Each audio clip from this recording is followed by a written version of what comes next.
time.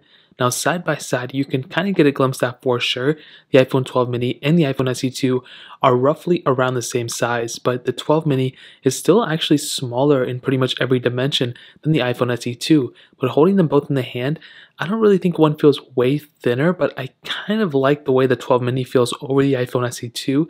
I don't know, something about it. I feel like it feels like a better heft in the size. I don't know.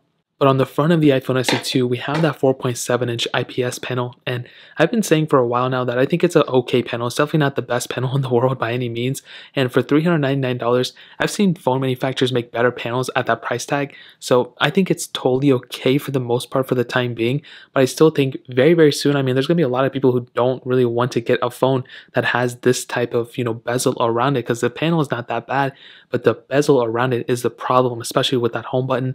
Some people may still like it, but I feel like when you look at something like the iPhone 12 mini, it does look like the overall better device, as it should. It's a newer phone, I guess, technically newer design, and it's more expensive. It's like, not quite twice the price, but it's still pretty expensive. You have that 5.4-inch panel on this specific phone. It's that Super Retina XDR OLED panel, and it's 1080p, so higher resolution than the SE2, and it does look better, in my opinion, than the iPhone SE2. I mean, you can see very little bezel around the whole entire display. You have the notch, the new flat sides on this phone too, and overall, this phone looks extremely good. And when you look at something like the SE2, it doesn't really look quite as good as something like the iPhone 12 mini, in my opinion. So in terms of the front, for sure the iPhone 12 mini. In terms of the thickness, you may be able to tell that, both of them have the same type of things, volume buttons and all that stuff.